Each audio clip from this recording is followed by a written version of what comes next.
আসসালামু আলাইকুম সকলকে। আমার বায়োসিনট্যাক্সের ডিএনএ এক্সামের সমাধান যে ক্লাসটা আছে, যেটা আজকে নেওয়ার কথা ছিল, সেটার সাথে তোমাদেরকে স্বাগতম এই ক্লাসটাতে। ঠিক আছে? তো এখন কথা শোনো। আমার কথাগুলো এই যে প্রথম ২-৩ মিনিট কথা যে একটা কথা বলবো, এই কথাগুলো মনোযোগ দিয়ে শুনবে। তাহলে আমি যে গ্রুপে কি কাজ করতেছি বা আমি আমার প্রোগ্রামটাকে কিভাবে চালাচ্ছি সেটা তোমাদের বুঝার জন্য সুবিধা হবে। ঠিক আছে? ফার্স্ট অফ অল, তোমরা যদি আমার গ্রুপে নতুন হয়ে থাকো বা এই এই ক্লাসটা তোমাদেরকে যে গ্রুপের মাধ্যমে পৌঁছাক বা যেভাবেই পৌঁছাক, তোমরা যদি আমার ক্লাসটা পেয়ে থাকো অ্যান্ড আমার ক্লাসগুলাকে বা আমার ক্লাসটাকে যদি তোমরা প্রথম দেখে থাকো, তাহলে তোমাদের প্রথম কাজ কি জানো? তোমরা যে গ্রুপ থেকে দেখতে পাচ্ছ যে ক্লাস 9 এর একটা আমি গ্রুপ খুলছি বায়োসিনট্যাক্সের, তো সেই গ্রুপে তোমরা প্রথমে ঢুকবে। ঢুকে ফার্স্ট অফ অল তোমরা গ্রুপের একটা ওভারভিউ নিবে। প্রথমে স্ক্রল করে যাবে যে আসলে আমাদের গ্রুপটার মধ্যে হচ্ছে কি। ঠিক আছে? এরপরে দেখবে যে একখানে আমাদের বর্তমানে 13 থেকে 19 আগস্ট পর্যন্ত, 13 আগস্ট থেকে 19 আগস্ট পর্যন্ত একটা রুটিন দেওয়া আছে। তোমাদের কোন দিন কোন ক্লাসটা হবে ফ্রি ক্লাস, সম্পূর্ণরূপে ফ্রি ক্লাস, অ্যান্ড কোন দিন কোন এক্সামটা হবে তোমাদের অনলাইনে সম্পূর্ণরূপে ফ্রি এক্সাম, সেটা সুন্দর করে একটা রুটিন তোমাদের আমি আমার পেজে এবং আমার গ্রুপে পোস্ট করে রাখছি। তো তোমরা যদি ফার্স্ট টাইম আমার গ্রুপে অ্যাড হও, ফার্স্ট টাইম আমার পেজে আসো, ফার্স্ট টাইম আমার কোনো ক্লাস দেখে থাকো বা দেখতেছো, তাহলে অবশ্যই আমার গ্রুপে গিয়ে তোমরা যদি আমার প্রতি ইন্টারেস্টেড হও, তাহলে আমার গ্রুপে গিয়ে অবশ্যই তোমাদের রুটিনটা দেখে নেবে। এরপর আসি আমার কি রকমের ক্লাস নিয়ে থাকে এবং আমার বেসিক প্ল্যান কি। ফার্স্ট প্ল্যান হচ্ছে কোনো টপিকের কোনো টপিকের ক্লাস নেওয়া। ঠিক আছে? কোনো টপিকের ক্লাস।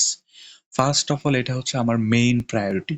কোনো টপিক ক্লাসের মাধ্যমে ফ্রি ক্লাস কিন্তু এটা। ঠিক আছে? Free class, free class. ঠিক আছে? এটা ক্লিয়ার করে দেওয়া। এরপরে এই ফ্রি ক্লাসের সাথেই তোমাদের exam link, free exam link দেওয়া থাকবে। তোমরা ইউটিউবে আমাকে দেখে থাকো, অথবা ফেসবুকে আমাকে দেখে থাকো। তোমাদের যেখানে তোমরা যদি ফেসবুকে দেখে থাকো তাহলে তো ফেসবুকের ক্যাপশনে, আর ইউটিউবে দেখে থাকলে আমার ইউটিউবের ডেসক্রিপশন বক্সে ফ্রি এক্সামের লিঙ্ক অবশ্যই থাকবে। আমি যা ক্লাস নিব সেটারই ফ্রি এক্সাম হবে, যেটাই ক্লাস নিব সেইটারই ফ্রি এক্সাম হবে ইনশাল্লাহ। ঠিক আছে? ফ্রি এক্সাম থাকবে। এরপরের দিন কি হবে? এটা হচ্ছে একদিনের ফার্স্ট প্রথম দিনের। ঠিক আছে? এরপরে দ্বিতীয় দিনে কি হবে জানো? এই যে ফ্রি এক্সামটা যে নিলাম, এটা সমাধান বের হবে, এটা সলিউশন বের হবে, সলিউশন ক্লাস বের হবে। ঠিক আছে? এই সলিউশন ক্লাসটা আনুমানিক 10 থেকে 20 মিনিট বা 25 মিনিটের মধ্যে শেষ করে হবে। এটা হচ্ছে দ্বিতীয় দিনের ক্লাস।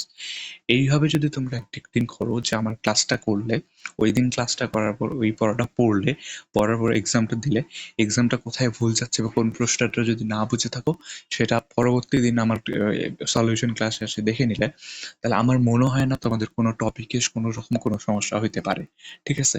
এটা হচ্ছে আমার মেইন, একদম আমার মেইন জিস্ট যেটাকে বলে।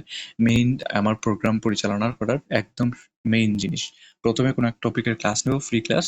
সেই ক্লাসের সাথেই সেই টপিকের এক্সামের ফ্রি লিঙ্ক দেওয়া থাকবে। সেখান থেকে তোমরা ক্লাসটা করে পড়ে এক্সাম দিবা। তারপরের দিন সলিউশন পোস্ট করা হবে বা সলিউশন ক্লাস করা হবে। সেই ক্লাসে আসলে তোমরা সলিউশনটা দেখে নিতে পারবে। ইনশাল্লাহ এইরকম করলে আমার মনে হয় না তোমাদের কোনো টপিকের সমস্যা থাকবে। ঠিক আছে? তো এখন আসো, এটা যদি তোমরা ফেসবুক গ্রুপে দেখে থাকো, তাহলে অবশ্যই আমার পেজটা ভিজিট করে একটা ফলো বা লাইক দিয়ে রাখবে।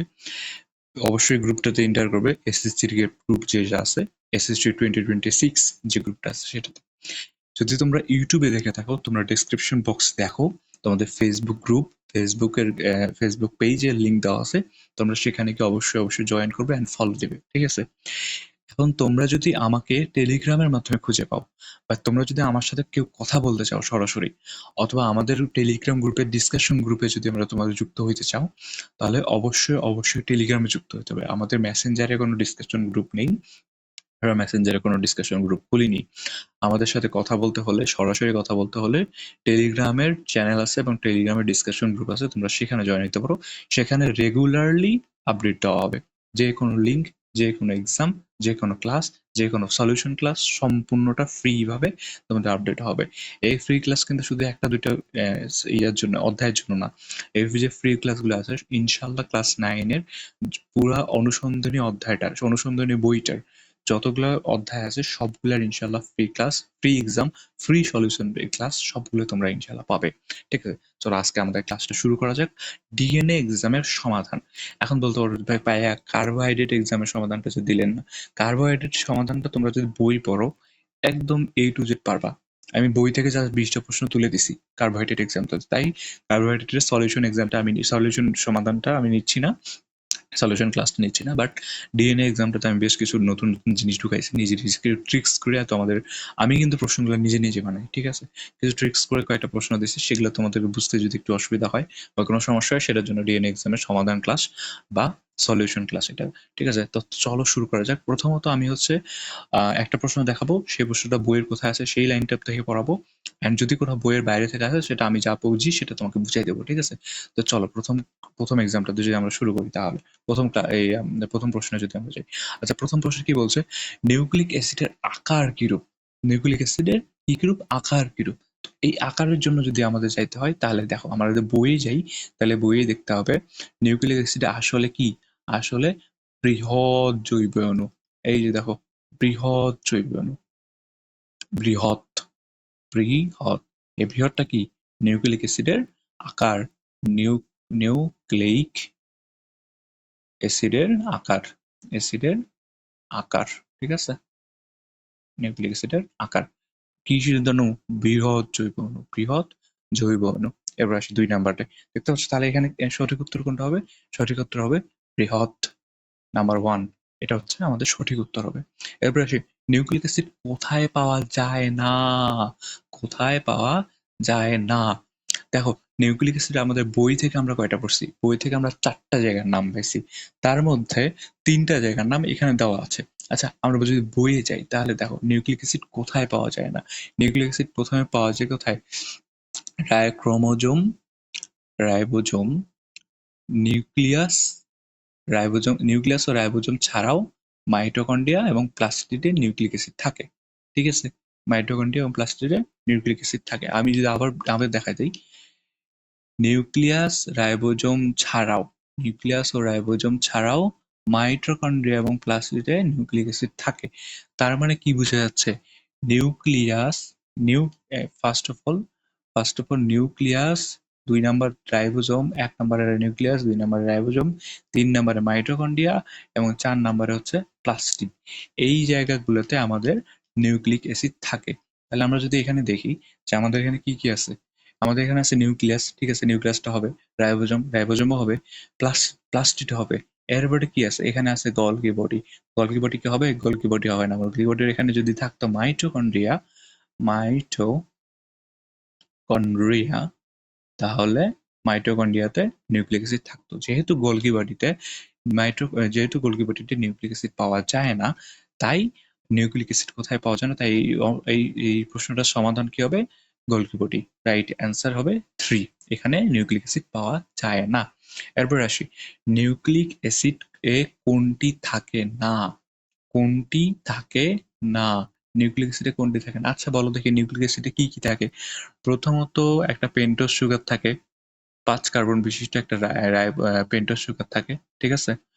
সেটা ডিঅক্সি রাইবোজ হতে পারে এবং রাইবোজও হতে পারে, কারণ এখানে শুধু নিউক্লিক অ্যাসিড বলছে, ডিএনএ কথা বলেনি, ঠিক আছে?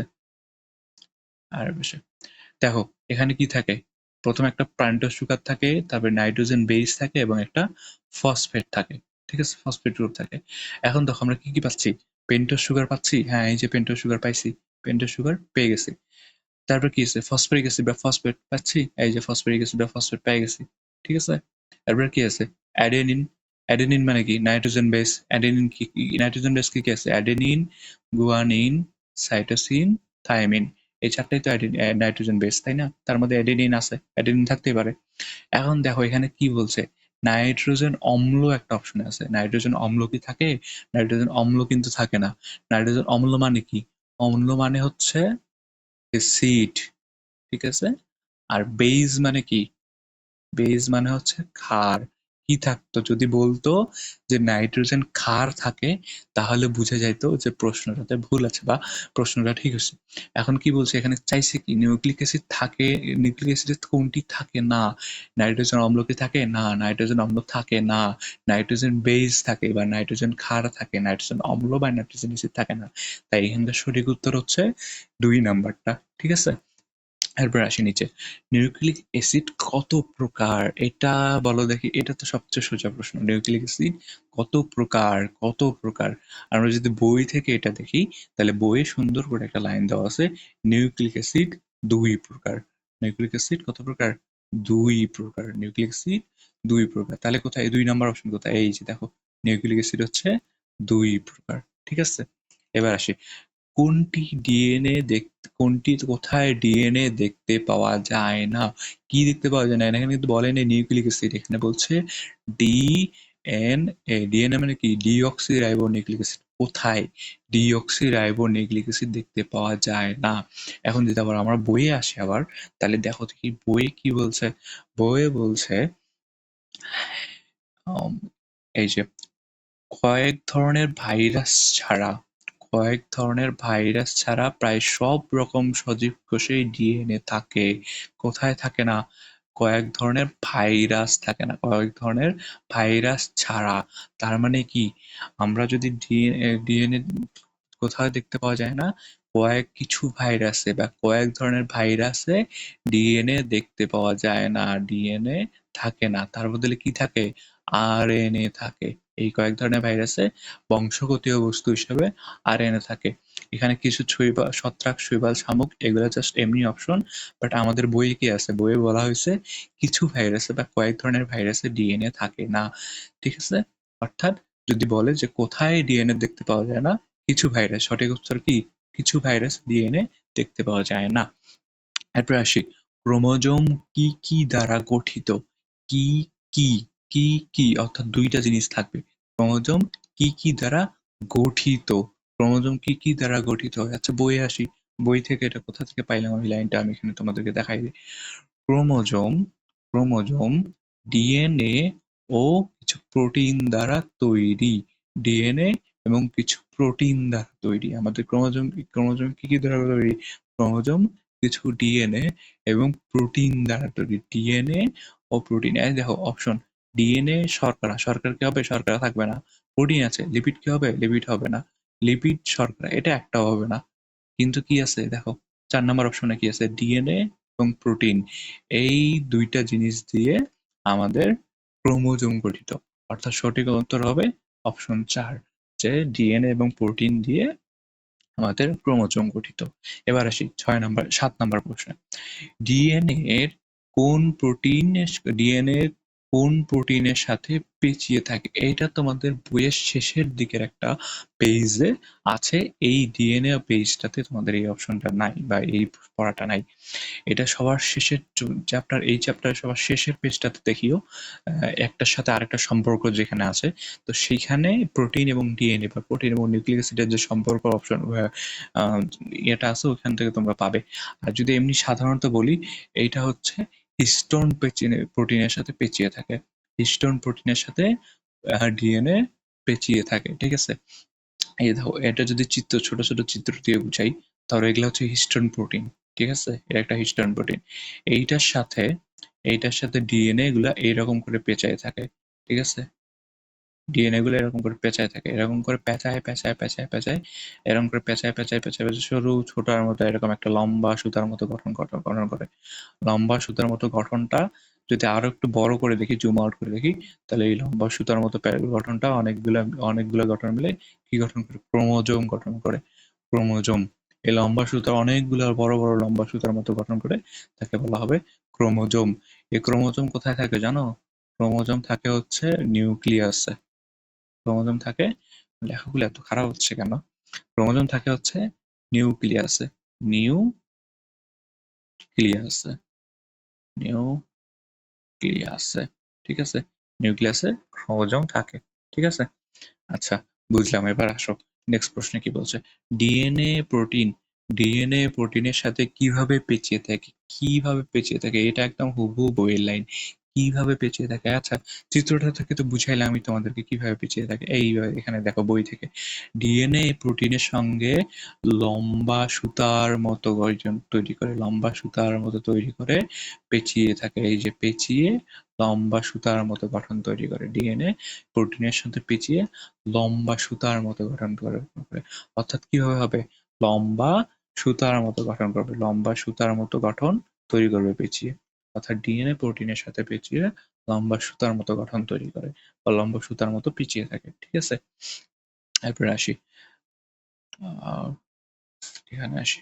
ঠিক আছে, এবার দেখো ডিএনএ রাইবোজ সুগার কোনটি? বলো। এটা একেবারে বেসিক টু বেসিক এর মতো প্রশ্ন। ডিএনএ রাইবোজ সুগার কোনটি? ডিএনএ রাইবোজ সুগার হচ্ছে deoxy ribose sugar. Deoxy ribose sugar. DNA ribose sugar কি? Deoxy ribose sugar. এটা যদি তাও বই থেকে তোমরা দেখতে চাও তাহলে আমি তোমাদেরকে বই থেকেও দেখাইতে পারি যে ডিএনএ এর নির্দিষ্ট জীবন এই যে এটা একটু ডিএনএ এর পেন্টোজ সুগার বা রাইবোজ সুগার হচ্ছে পেন্টোজ সুগার হবে আর কি, ডিঅক্সি রাইবোজ সুগার। ঠিক আছে, ডিএনএ পেন্টোজ সুগার হচ্ছে ডিঅক্সি রাইবোজ সুগার বা DNA ribose deoxy ribose sugar. ঠিক আছে, নাইট্রোজেন বেসকে মূলত কয়ভাবে ভাগ করা যায়? এই মূলত শব্দটার জন্য তোমরা অনেকেই এই প্রশ্নটা ভুল করবে। এই মূলত শব্দটার জন্য তোমরা অনেকেই এই প্রশ্নটা ভুল করবে।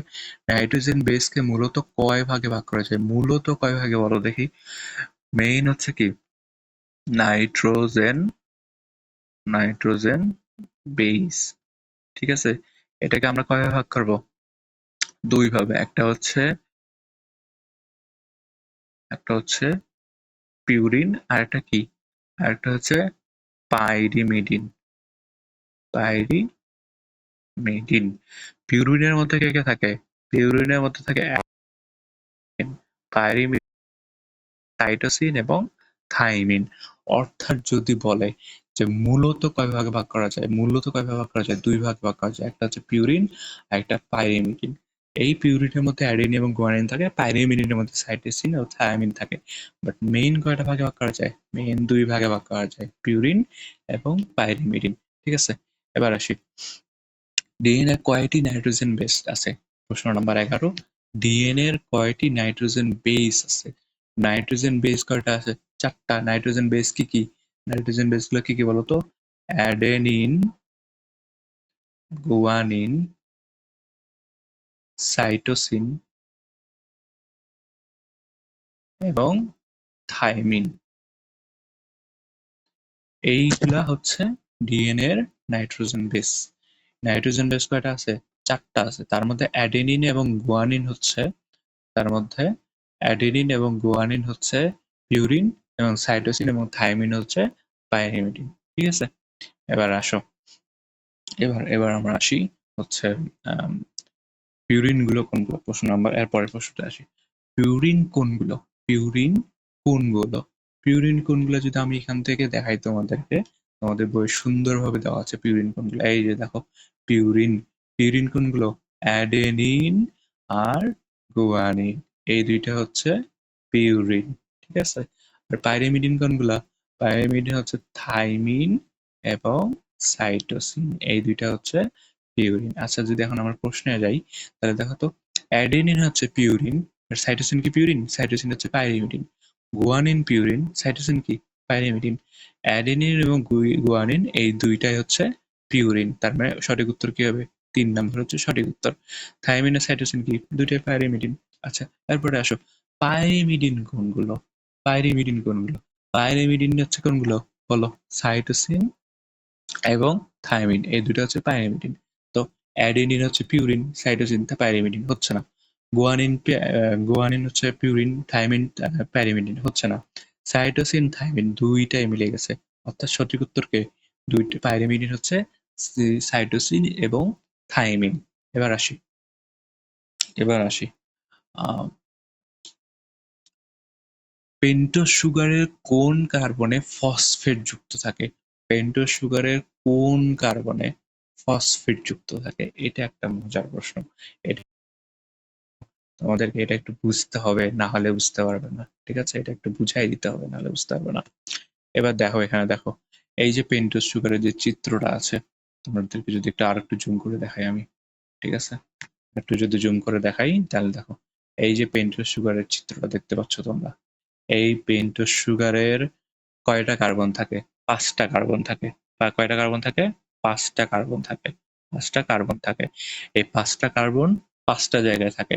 প্রথম কার্বনটা থাকে এখানে, দ্বিতীয় কার্বনটা থাকে এখানে, তৃতীয় কার্বনটা থাকে এখানে, 4 নম্বর কার্বনটা থাকে এখানে, 5 নম্বর কার্বনটা থাকে এখানে। এটার সুন্দর বিশ্লেষণ আমি তোমাদের কার্বোহাইড্রেটের একটা চিত্র আছে, সেই চিত্রটা থেকে তোমাদের এখানে দেখে নিতে হবে। এটা হচ্ছে সরল বিশ্লেষণ, ঠিক আছে? এবার আসি দেখো, এটা হচ্ছে অন প্রাইম কার্বন, এটা হচ্ছে কি 1 প্রাইম কার্বন, এটা কি 2 প্রাইম কার্বন, এটা 3 প্রাইম কার্বন, এটা 4 প্রাইম কার্বন, এটা 5 প্রাইম কার্বন, ঠিক আছে?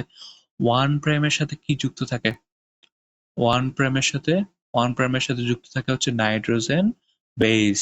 নাইট্রোজেন বেস কোথায় যুক্ত থাকে? 1 প্রাইমের সাথে।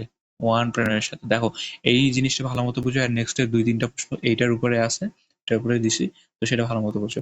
নাইট্রোজেন বেস কোথায় থাকে? নাইট্রোজেন বেস থাকে 1 প্রাইম কার্বনের সাথে, নাইট্রোজেন বেস যুক্ত থাকে, ঠিক আছে? এবার একটা আছে 3 প্রাইম। 3 প্রাইমের সাথে কে যুক্ত থাকে জানো? 3 প্রাইমের সাথে যুক্ত থাকে হচ্ছে হাইড্রোক্সিল গ্রুপ, অথবা বলতে পারে যে 3 প্রাইমের সাথে পরবর্তী গ্রুপের ফসফেট, পরবর্তী নিউক্লিওটাইডের ফসফেট। এবার দেখো, এই যে এখানে দেখো, এই যে বিশ্লেষণটা এখানে দেখাচ্ছে, এই যে বিশ্লেষণটা এখানে পাচ্ছ দেখো, এই যে দেখো এখানে, এই যে দেখো, এটা হচ্ছে এটা 1 প্রাইম, এটা 1 প্রাইম, এটা 2 প্রাইম, এটা 3 প্রাইম কিন্তু। তো এই 3 প্রাইমটার সাথে, এই 3 প্রাইমটার সাথে কি যুক্ত আছে? এই 3 প্রাইমটার সাথে যুক্ত আছে পরবর্তী গ্রুপের ফসফেট। 3 প্রাইমটার সাথে কি যুক্ত আছে? পরবর্তী গ্রুপের ফসফেট। এটা মেইন বিষয় না, এরপর আসি। এরপর দেখো 5 প্রাইম, 5 প্রাইম কার্বনের সাথে কি যুক্ত আছে? 5 প্রাইম কার্বনের সাথে যুক্ত, 5 প্রাইমের সাথে যুক্ত কে আছে? ফসফেট গ্রুপ যুক্ত আছে। ফসফেট গ্রুপ কোন প্রাইমের যুক্ত আছে? 5 প্রাইমের সাথে, 5 প্রাইম কার্বনের সাথে ফসফেট গ্রুপ যুক্ত আছে, ঠিক আছে? পেন্টোজ সুগারের। এবার যদি আমরা প্রশ্নটাতে আসি, প্রশ্নটাতে কি বলছিলাম আমি? প্রশ্নটাতে আমি বলছিলাম যে, আচ্ছা, প্রশ্নটাতে আমি বলছিলাম যে পেন্টোজ সুগারের কোন কার্বনে, পেন্টোজ সুগারের কোন কার্বনে ফসফেট যুক্ত থাকে? তাহলে ফসফেট কোনটাতে যুক্ত থাকে বলো তো? এই যে একটা পেন্টোজ সুগার, আর ফসফেট থাকে হচ্ছে এখানে, ফসফেট থাকে হচ্ছে এখানে, এই যে এখানে ফসফেট থাকে। তাহলে এটা কোন কার্বন? এটা হচ্ছে 5 প্রাইম কার্বন, অর্থাৎ 5 প্রাইম, রাইট অ্যান্সার হচ্ছে 5 প্রাইম। এই 5 প্রাইম কার্বনে পেন্টোজ সুগারের সাথে ফসফেট যুক্ত থাকে, ঠিক আছে?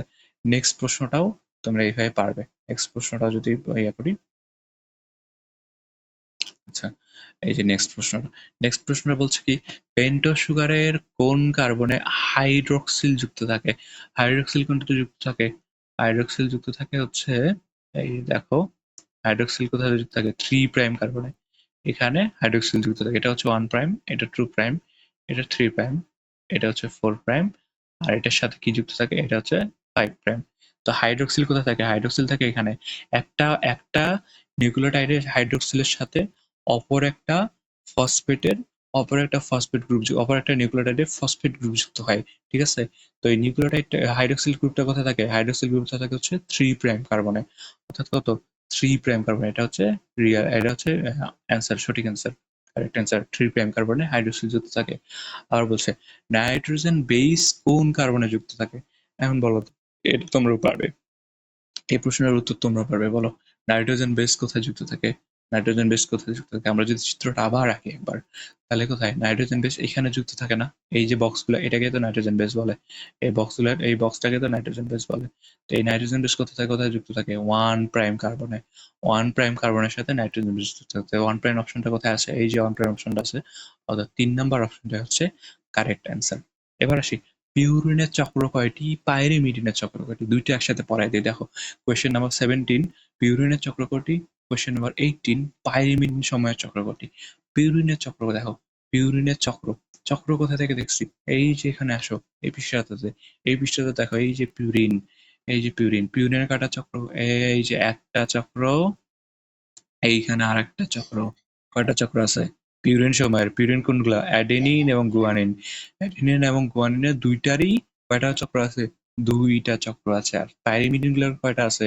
পাইরিমিডিন সময়ের জাস্ট একটা চক্র। এই যে দেখো জাস্ট একটা চক্র। পাইরিমিডিন সময়ের জাস্ট একটা চক্র।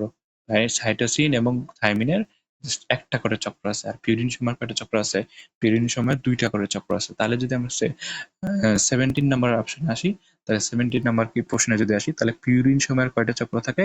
পিউরিন সময়ে 2টা চক্র থাকে। যদি এইভাবে দেখাই আমি, তাহলে এখানে একটা চক্র থাকে, এখানে এইটা হচ্ছে পিউরিন বা অ্যাডেনিনের যদি আমি ধরি, তাহলে কয়টা থাকে? 2টা চক্র থাকে। সঠিক অ্যান্সার হচ্ছে নাম্বার 2, সঠিক অ্যান্সার। পাইরিমিডিন সময়ের কয়টা চক্র থাকে? পাইরিমিডিন সময়ে শুধুমাত্র একটা চক্র থাকে। ঠিক আছে, পাইরিমিডিন সময়ে শুধুমাত্র একটা চক্র থাকে। তাহলে অপশন 1 হচ্ছে সঠিক অ্যান্সার। এবার আসি কোয়েশ্চেন নাম্বার 90। নিচের কোনটি বেস পেয়ার হতে পারে? এটা বলতো কোনটি বেস পেয়ার হতে পারে? আমরা কি জানি? আমরা জানি যে পিউরিন সমূহ পাইরিমিডিনের সাথে যুক্ত হয়। পিউরিন সমূহ কিসের সাথে যুক্ত হয়? পাইরিমিডিনের সাথে যুক্ত হয়। অথবা বলা যায় পাইরিমিডিন সমূহ পিউরিনের সাথে যুক্ত হয়। কিভাবে যুক্ত হয়? পিউরিন কে কে আছে? পিউরিন, যদি পিউরিনের কথা বলি, পিউরিন পিউরিন আছে হচ্ছে অ্যাডেনিন এবং গুয়ানিন। আর পাইরিমিডিন কে কে আছে? পাইরিমিডিন পাইরিমিডে আছে হচ্ছে সাইটোসিন এবং থাইমিন। অ্যাডিনিনের সাথে সবসময় কে যুক্ত হবে? থাইমিন যুক্ত হবে। কিভাবে যুক্ত হবে? ডাবল বন্ড দিয়ে যুক্ত হবে। সবসময় কিভাবে যুক্ত হবে? ডাবল বন্ড দিয়ে যুক্ত হবে। আর সাইটোসিনের সাথে সবসময় কে যুক্ত হবে? সাইটোসিনের সবসময় গুয়ানিন যুক্ত হবে। কিভাবে যুক্ত হবে? ট্রিপল বন্ড দিয়ে যুক্ত হবে। কিভাবে যুক্ত হবে? ট্রিপল বন্ড দিয়ে যুক্ত হবে। এই যে ট্রিপল বন্ড, এই ট্রিপল বন্ড দিয়ে সাইটোসিনের সাথে গুয়ানিন যুক্ত হবে। আর অ্যাডেনিনের সাথে সবসময় কি যুক্ত হবে? অ্যাডেনিনের সাথে সবসময় থাইমিন যুক্ত হবে। কি হবে? ডাবল বন্ড দিয়ে। আচ্ছা, এখানে আসো তো, দেখো তো অপশনগুলো দেখি একটু। অ্যাডেনিনের সাথে কি থাইমিন আছে? কোন বন্ড? একটা বন্ড, হবে না। গুয়ানিনের সাথে সাইটোসিন আছে, কোন বন্ড? একটা বন্ড, হবে না। সাইটোসিনের সাথে কি আছে? গুয়ানিন আছে, কয়টা বন্ড? 2টা বন্ড, এটাও হবে না। এটার সাথে কি থাকতে হতো? এটা ট্রিপল বন্ড থাকতে হতো। এই লাস্ট অপশনটাতে দেখো, লাস্ট অপশনটাতে থাইমিনের সাথে অ্যাডেনিন যুক্ত আছে, যুক্ত করা যাবে। পিউরিনের সাথে একটা পাইরিমিড, থাইমিন হচ্ছে পাইরিমিডিন, অ্যাডেনিন হচ্ছে পিউরিন, দুইটা যুক্ত করা যাবে। কোন বন্ড? দ্বিবন্ধন বা ডাবল বন্ড। তার মানে সঠিক অ্যান্সার হবে অপশন 4, থাইমিনের সাথে অ্যাডেনিন যুক্ত করা যাবে। ঠিক আছে, এবার আসি কোয়েশ্চেন 20। কোয়েশ্চেন 20 সাথে কি আছে? অ্যাডেনিনের সাথে থাইমিন যুক্ত হয় কিভাবে? এই প্রশ্নটার উত্তর এর আগের প্রশ্নে আমি দিলাম। এটার উত্তর আগের প্রশ্নেই আমি দিলাম। ঠিক আছে, আইরিনের সাথে থাইমিন যুক্ত হবে কিভাবে? ডাবল বন্ডের মাধ্যমে। ডাবল বন্ধনের মাধ্যমে বা ডি বন্ধন। Double bond. বন্ড মানে কি বলছি? বন্ধন বা ডি বন্ধন। ডি বন্ধন। তাহলে দেখো, অ্যাডিনিনের সাথে থাইমিন যুক্ত হবে কিভাবে? ডি বন্ধনের মাধ্যমে। ডি বন্ধনের মাধ্যমে অ্যাডিনিনের সাথে থাইমিন যুক্ত হবে। আবার দেখো, গুয়ানিনের সাথে সাইটোসিন, নেক্সট প্রশ্নটা সুন্দর। গুয়ানিনের সাথে সাইটোসিন যুক্ত হয় কিভাবে? দেখো, গুয়ানিনের সাথে কিভাবে যুক্ত হবে? গুয়ানিনের সাথে সবসময় সাইটোসিন ট্রিপল বন্ধনে যুক্ত হবে। কয়টা বন্ধন? ট্রিপল বন্ধনের মাধ্যমে যুক্ত হবে। অর্থাৎ গুয়ানিনের সাথে যুক্ত হবে সবসময় ত্রি বন্ধনে। এটাকে কি বলে? ট্রিপল ট্রিপল বন্ড বা ত্রিবন্ধন। ত্রিবন্ধন। অর্থাৎ গুয়ানিনের সাথে সাইটোসিন সবসময় ট্রিপল বন্ডের মাধ্যমে যুক্ত হবে। তারপর আসি, পিউরিন ও পাইরিমিডিন যুক্ত হয়। পিউরিন ও পাইরিমিডিন, এই প্রশ্নটার উত্তর যদি আমি বলি, তাহলে দেখো একটু ভালো মতো দেখো। এ কার সাথে যুক্ত হবে? সব সময়ের ক্ষেত্রে এ থাইমিনের সাথে যুক্ত হবে। অর্থাৎ অ্যাডেনিন সবসময় থাইমিনের সাথে যুক্ত হবে। আর গুয়ানিন সবসময় কি হবে? যুক্ত হবে সাইটোসিনের সাথে যুক্ত হবে। অথবা বলা যায় থাইমিন সবসময় অ্যাডেনিনের সাথে যুক্ত হবে এবং সাইটোসিন সবসময় গুয়ানিনের সাথে যুক্ত হবে। অর্থাৎ পিউরিন ও পাইরিমিডিন সবসময় একে অপরের সাথে যুক্ত হবে। সবসময় কিভাবে যুক্ত হবে? একে অপরের সাথে যুক্ত হবে। এই প্রশ্নের উত্তর তোমরা অনেকেই ভুল করছো, সেজন্য এটা গুরুত্ব দিয়ে পড়াচ্ছি। দেখো, পিউরিন ও পাইরিমিডিন, অ্যাডেনিন সবসময় থাইমিনের সাথে যুক্ত হয়, অ্যাডেনিন সবসময় থাইমিনের সাথে যুক্ত হয়, গুয়ানিন সবসময় সাইটোসিনের সাথে যুক্ত হয়, থাইমিন সবসময় অ্যাডেনিনের সাথে যুক্ত হয়, তো সাইটোসিনের সবসময় গুয়ানিনের সাথে যুক্ত হয়। কত বন্ধনের মাধ্যমে হচ্ছে এটা একটা আলাদা চেঞ্জের বিষয়, বাট কি অ্যাডেনিন একটা পিউরিন, থাইমিন একটা পাইরিমিডিন, গুয়ানিন একটা পিউরিন, সাইটোসিন একটা পাইরিমিডিন, থায়ামিন একটা পাইরিমিডিন, অ্যাডিনিন একটা পিউরিন, সাইটোসিন একটা পাইরিমিডিন, গুয়ানিন একটা পিউরিন। এটা কি সবসময় একে অপরের সাথে যুক্ত হচ্ছে, কখনোই অ্যাডেনিন এবং গুয়ানিন মিলে কোনো বন্ড তৈরি করবে না, কখনোই থায়ামিন এবং সাইটোসিন মিলে কোনো বন্ড তৈরি করবে না। এরা সবসময় একে অপরের সাথে যুক্ত হবে, এরা সবসময় কি করবে, একে অপরের সাথে যুক্ত হবে। ঠিক আছে, এরপরে আসি। এরপর আসতে দেখো ডিএনএ এর পলিমার। ডিএনএ কিসের পলিমার? ডিএনএ কিসের পলিমার? ঠিক আছে, আচ্ছা একটু জাস্ট যদি দেখি,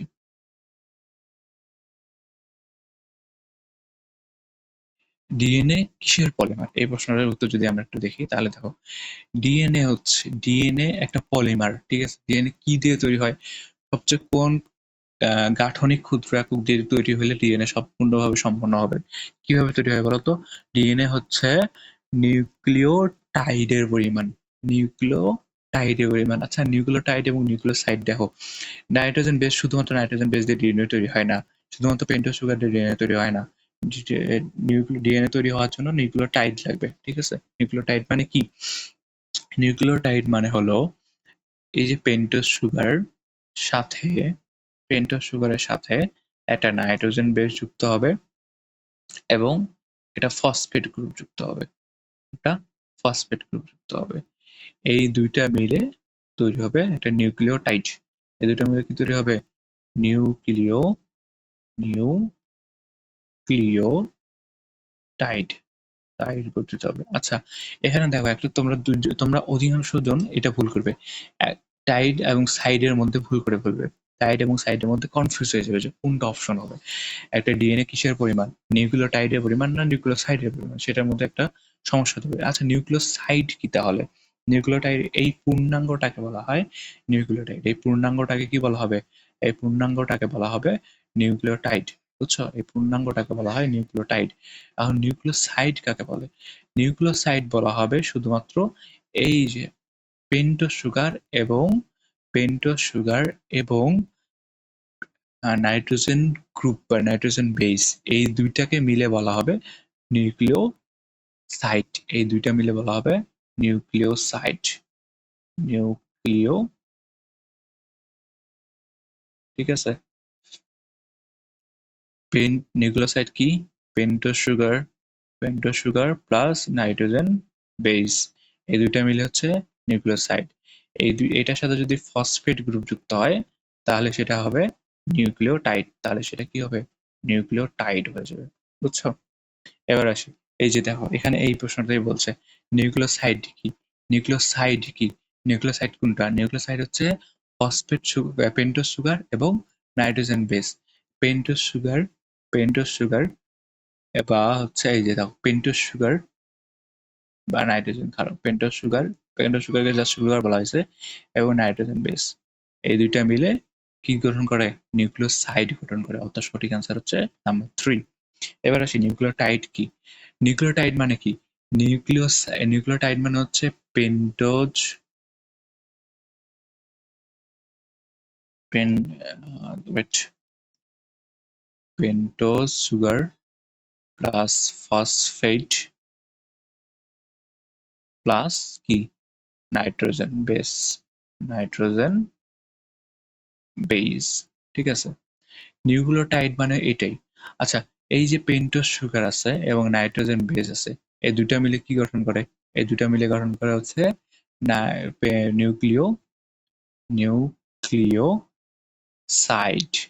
এই দুটো মিলে গঠন করে কিন্তু নিউক্লিওসাইড। অর্থাৎ নিউক্লিওসাইড এবং এটার সাথে যদি ফসফেট যুক্ত হয় তাহলে সেটাকে আমরা কি বলবো? তাহলে সেটাকে আমরা বলবো নিউক্লিওটাইড। ঠিক আছে, তাহলে আমরা বলবো নিউক্লিওটাইড।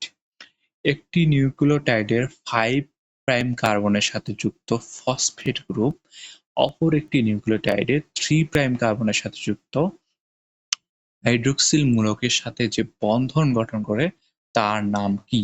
এটা যদি আমি একটু বুঝাই, দেখো এইখানে দেখো, ঠিক আছে, এখানে যদি একটু দেখো,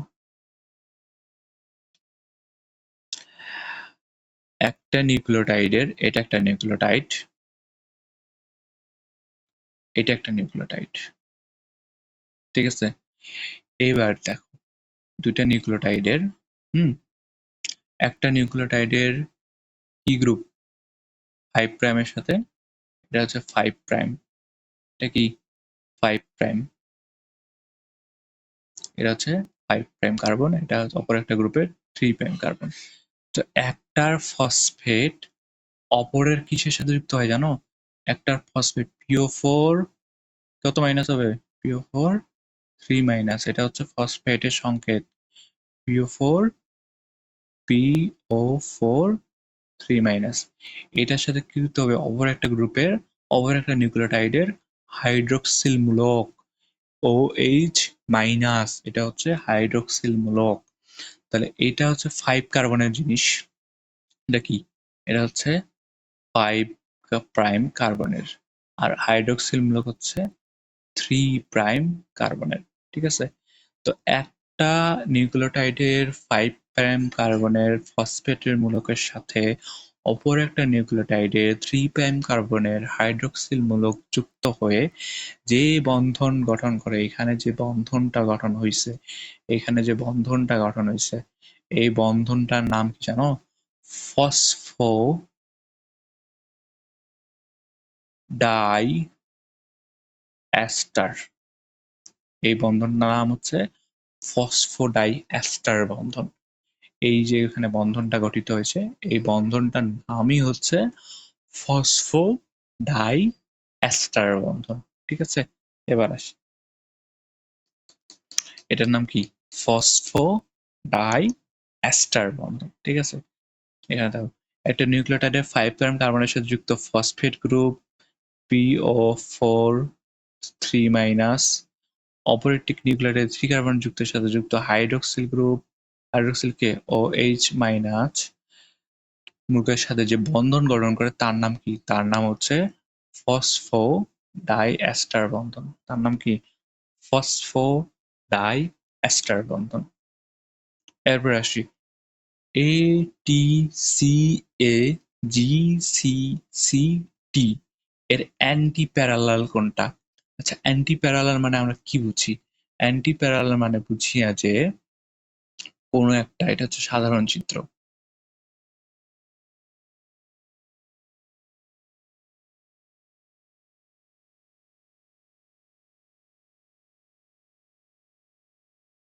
এটা সাধারণ চিত্র। এই সাধারণ চিত্রের মধ্যে বুঝি যদি কোনো এক পাশে ডিএনএর কোনো এক পাশে যদি এইরকম থাকে, কোনো ডিএনএর কোনো এক পাশে যদি এইরকম থাকে ATCA-GCC-T, এইরকম যদি কোনো এক পাশে থাকে, তাহলে তার অপর পাশে কিরকম থাকবে? অপর পাশটাতে কি হবে? এই অপর পাশে যারা থাকবে তারাই হচ্ছে এইসবের অ্যান্টি প্যারালাল। তারা হচ্ছে এই সূত্রকের অ্যান্টি প্যারালাল। কারণ কি? ডিএনএ হচ্ছে দ্বিসূত্রক। তার মানে এটার সাথে অপর পাশে যারা থাকবে তারাই হচ্ছে এই সূত্রকের অ্যান্টি প্যারালাল। তাহলে অ্যান্টি প্যারালাল এর সাথে কি হবে বলতো? টি হবে। টি এর সাথে কি হবে? এ হবে। সি এর সাথে জি, এ এর সাথে টি, জি এর সাথে আবার সি, সি এর সাথে আবার জি, সি এর সাথে আবার জি, এবং টি এর সাথে আবার এ। অর্থাৎ টি, এ, জি, টি, সি, জি, জি, এ। এই অপশনটা যেখানে আছে সেটাই সঠিক অপশন। দেখো সঠিক অপশন কি? টি, এ, জি, টি, সি, জি, জি, এ। এই অপশনটাই হচ্ছে কারেক্ট অ্যান্সার। কারণ এই একটা সাইডে যদি এইগুলা থাকে, অপর সাইডে এই সবই থাকতে হবে, নাহলে অ্যান্টি প্যারালাল গঠিত হবে না বা বন্ধন গঠিত হবে না। এখন উপরের অপশনগুলোতে দেখো যে কোনো একটাতে সমস্যা আছে, যেমন এই অপশনটাতে দেখো, এটাতে কি বলছে? সি আছে, এখানে কি আছে? এর অ্যান্টি প্যারালাল হিসেবে সি আছে। তো অ্যান্টি প্যারালাল কি এই দুইটা কি একই রকম হতে পারে? কখনো একই রকম হতে পারে না। তার মানে এই অপশনটা হবে না। আবার এই অপশনগুলোতেও তোমরা যদি বুঝে থাকো, তাহলে তোমরা নিজেরাই বের করতে পারবে যে কোন অপশনগুলোতে কোন সমস্যাটা আছে। ঠিক আছে? এবার আসি কোয়েশ্চেন নাম্বার 28 এর দিকে। এক পাশে 5 প্রাইম থেকে 3 প্রাইম হলে অপর পাশে কোনটি হবে? অপর পাশে কি হবে? এক পাশে যদি 5 প্রাইম থেকে 3 প্রাইম হয়, এক পাশে কি আছে? 5 প্রাইম থেকে 3 প্রাইম, অপর পাশে কি হবে? 3 প্রাইম থেকে 5 প্রাইম। এটা একদম নরমাল একটা প্রশ্ন, যেটা আমি তোমাদেরকে বুঝিয়ে দিলাম। ঠিক আছে? এক পাশে কি হবে? এক পাশে যদি 5 প্রাইম থেকে 3 প্রাইম হয়, তাহলে অপর পাশে হবে 3 প্রাইম থেকে 5 প্রাইম। অপর পাশে কি হবে? 3 প্রাইম থেকে 5 প্রাইম। অর্থাৎ অপশন নাম্বার 4 টা হচ্ছে সঠিক অ্যান্সার। ঠিক আছে? 5 প্রাইম থেকে 3 প্রাইম হলে অন্য পাশে 3 প্রাইম থেকে 5 প্রাইম হয় কোন পাশে?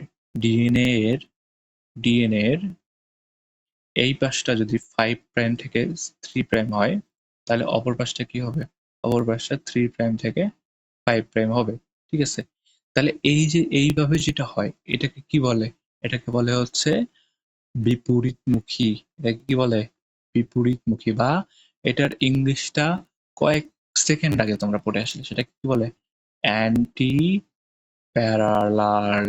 প্যারালাল, এটাকে বলে অ্যান্টি প্যারালাল বা বিপরীতমুখী। এবার আসি কোয়েশ্চেন নাম্বার 30। ডিএনএ দুই পাশে সূত্রদ্বয়ে চার্জ আছে কি? থাকলে তা কিরূপ চার্জ? এটা 90% স্টুডেন্ট তোমরা ভুল করছো। কেন ভুল করছো এটা বলি। এটা একদম আনকমন একটা প্রশ্ন, যেটা বুঝে বুঝে থাকলে তোমরা বুঝতে পারবে, না হলে এটা পড়তে পারবে না। খুব ডিপলি এটা পড়া লাগবে। ঠিক আছে? এখন দেখো, ডিএনএ এর সূত্রকদ্বয় কি দিয়ে গঠিত হয়? ডিএনএ সূত্রকদ্বয় গঠিত হয় ফসফেট গ্রুপ দিয়ে। ডিএনএ সূত্রকদ্বয় গঠিত হয় ফসফেট দিয়ে।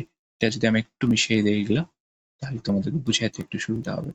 ডিএনএ গঠিত হয় এই যে ফসফেট গ্রুপ দিয়ে। সূত্রকদ্বয় কি দিয়ে গঠিত হয়? ফসফেট গ্রুপ দিয়ে। ফসফেট মানে কি বলতো?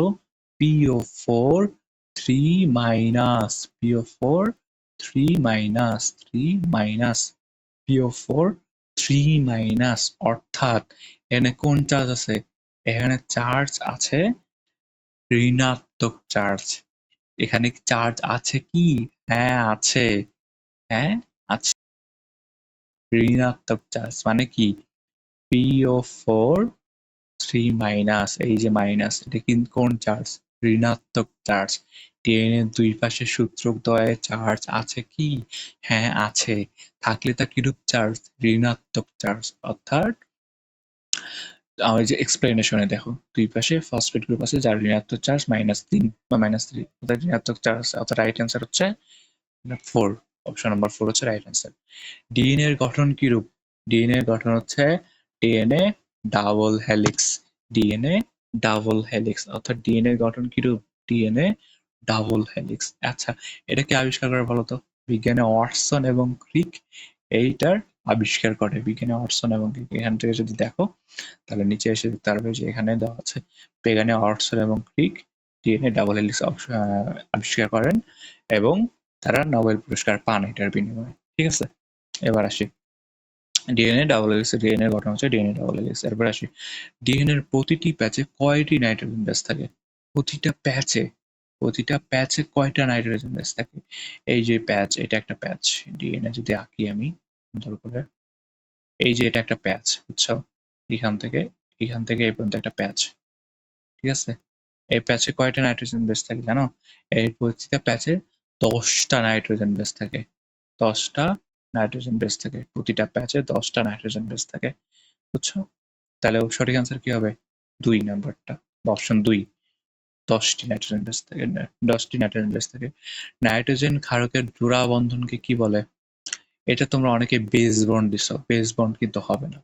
এটা সুন্দর একটা নাম আছে, যেটা নাম আছে সেটাই দিতে হবে। কি নাম আছে এটার? এটার নাম হচ্ছে বেস পেয়ার। এই যে একটা বেস, এটা একটা বেস। এই দুটো মিলে গঠন করছে কি? Base pair. এই দুটো মিলে কি গঠন করছে? Base base pair. এটা দুইটা মিলে গঠন করছে বেস পেয়ার। তাহলে এই সুন্দর নামটা কি? এটা একটা সুন্দর নাম আছে, যে সুন্দর নামটা হচ্ছে বেস পেয়ার গঠন করে। বেস পেয়ার গঠন করে। বেস বন্ড মানে কি? একটা বেসের সাথে আরেকটা বেসের বন্ধন। কিন্তু এখানে জোড়া বন্ধন যে বলছে, জোড়া বন্ধন কেন কি? জোড়া বন্ধন একসাথে দুইটা মিলে একসাথে গঠন করছে, দুইটাকে মিলে কি বলে? সেটাকে বলে বেস পেয়ার। আচ্ছা, কোয়েশ্চেন নাম্বার 34 আসি। 10 অ্যাংস্ট্রম সমান কত? আচ্ছা, 1 অ্যাংস্ট্রম মানে হচ্ছে 1 অ্যাংস্ট্রম মানে হচ্ছে সরি আচ্ছা 1 এটা যদি ন্যানোমিটার দিয়ে বুঝি, যেহেতু ন্যানোমিটার এখানে অপশন আছে, 1 ন্যানোমিটার সমান হচ্ছে 10 অ্যাংস্ট্রম। ঠিক আছে, বা এটাকে এইভাবে লেখা যায় 10 অ্যাংস্ট্রম, এর উপর একটা ছোট বিন্দু দিতে হবে। তাহলে এখানে কি বলছে 10 অ্যাংস্ট্রম, এটাকে জাস্ট উল্টা করে দাও, উল্টা করে দিলে কি হবে, 10 অ্যাংস্ট্রম মানে কি, 10 অ্যাংস্ট্রম মানে হচ্ছে 1 ন্যানোমিটার। তাহলে অপশন কি, অপশন নাম্বার 3 হচ্ছে correct answer, 10 nanometre. DNA double হেলিক্সের সূত্রকদ্বয়ের মধ্যবর্তী দূরত্ব কত? ডিএনএ ডাবল হেলিক্সের সূত্রকদ্বয়ের মধ্যবর্তী দূরত্ব কত? দেখো,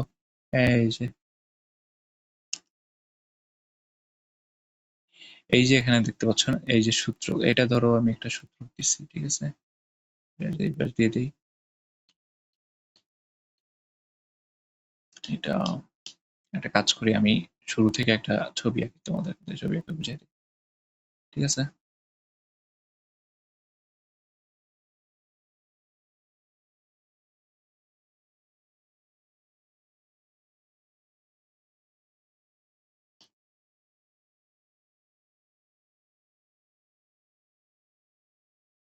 এখানে দেখো, এই যে সূত্র, এই যে সূত্রকদ্বয়ের যে এখানে আছে, এই সূত্রকদ্বয়ের, এই সূত্রকদ্বয়ের এই যে এই পর্যন্ত, এখান থেকে এই পর্যন্ত, এখান থেকে এই পর্যন্ত, এখান থেকে এই পর্যন্ত, এইটা এইটার যে এটাকে বলা হয় মধ্যবর্তী দূরত্ব। ডিএনএ ডাবল হেলিক্সের এটাকে বলা হয় মধ্যবর্তী দূরত্ব। এই মধ্যবর্তী দূরত্বটা কত দূর, না সরি, এই মধ্যবর্তী দূরত্ব আমার বই থেকে যদি দেখি, দেখো এখানে এসে দেখো, এই যে মধ্যবর্তী দূরত্ব 2 ন্যানোমিটার। তাহলে একটা একটা সূত্র থেকে আরেকটা সূত্র বা ডাবল হেলিক্সের সূত্রদের মধ্যবর্তী দূরত্ব কত, 2 ন্যানোমিটার। আচ্ছা 2 ন্যানোমিটার বলতে কি বুঝায়, 2 ন্যানোমিটার, 1 ন্যানোমিটার সমান 1 ন্যানোমিটার সমান 10 অ্যাংস্ট্রম। তাহলে 2 ন্যানোমিটার সমান কত হবে, 20 অ্যাংস্ট্রম। তাহলে উত্তর কি হবে, ডিএনএ ডাবল হেলিক্সের মধ্যে সূত্রদ্বয়ের মধ্যবর্তী দূরত্ব 20 অ্যাংস্ট্রম। ঠিক আছে, 20 অ্যাংস্ট্রম। এবারে আসি, ডিএনএ এর প্রতিটি প্যাচের দৈর্ঘ্য কত? ডিএনএ এর প্রতিটি প্যাচের দৈর্ঘ্য কত? এটাও বই আছে সুন্দর করে, দেখো, এই যে দেখো, ডিএনএ এর একটি প্যাচে 10টি নিউক্লিওটাইড থাকে, ডিএনএ এর একটি প্যাচে 10টি নিউক্লিওটাইড থাকে, প্রতিটি প্যাচের দৈর্ঘ্য হচ্ছে 3.4 ন্যানোমিটার। প্রতিটি প্যাচের দৈর্ঘ্য কত, 3.4 ন্যানোমিটার। একটা প্যাচের দৈর্ঘ্য 3.4 ন্যানোমিটার। ঠিক আছে, এটা যদি অপশনটাতে যাই, এখানে দেখো 3.4 ন্যানোমিটার, এটা হচ্ছে কারেক্ট অ্যান্সার। আর অনেকগুলো প্রশ্ন এটা থেকে বানানো যায় তো, বাট হয়তো বা সময়ের অপেক্ষায় বা না অপেক্ষায় আমি তোমাদেরকে বেস্ট কোয়ালিটিটা হয়তো বা দিতে পারতেছি না বা দিতে পারিনি। আমি পরবর্তী থেকে চেষ্টা করবো ইনশাল্লাহ বেস্ট কোয়ালিটি দেওয়ার, বেস্ট ভাবে বুঝানোর এবং বেস্ট সবকিছু করার। সলিউশন ক্লাসটা এই পর্যন্তই শেষ। তোমরা অবশ্যই অবশ্যই এক্সাম দেওয়ার পরে সলিউশন ক্লাসটা করবে আশা করি। সলিউশন ক্লাস করে এক্সাম দিতে যাবে না, এটা তোমাদের নিজেদেরই ক্ষতি। তোমরা না বুঝলে আমার এখন কিছু করার নেই, কারণ নিজের ভালো পাগলও বুঝে। ঠিক আছে, তো তোমরা আশা করি আমার সাথে থাকবে। আমি বললাম, আমি তোমাদের কথা দিচ্ছি ইনশাল্লাহ আমি যতটা পারবো, আমার যদি ক্ষমতা থাকে, আমার যদি সামর্থ্য থাকে, তা আমি নেক্সট তোমাদের যত এই বিজ্ঞান অনুসন্ধানী বই যেটা আছে ক্লাস 9 এর সম্পূর্ণ অনুসন্ধানী বইটার ফ্রি ক্লাস তোমাদেরকে দেবো, ফ্রি এক্সাম তোমাদেরকে দেবো, ফ্রি সলিউশন এক্সাম তোমাদেরকে দেবো ইনশাল্লাহ। তো আজকে এই পর্যন্তই। অবশ্যই আমাদের গ্রুপে অ্যাড হবে, অবশ্যই অবশ্যই আমাদের পেজে অ্যাড হবে, অবশ্যই অবশ্যই আমাদের টেলিগ্রাম গ্রুপে অ্যাড হবে, অবশ্যই অবশ্যই আমাদের ফেসবুক ইউটিউব চ্যানেলটা সাবস্ক্রাইব করবে। ঠিক আছে, তো আসি, সবাইকে ধন্যবাদ, আসসালামু আলাইকুম।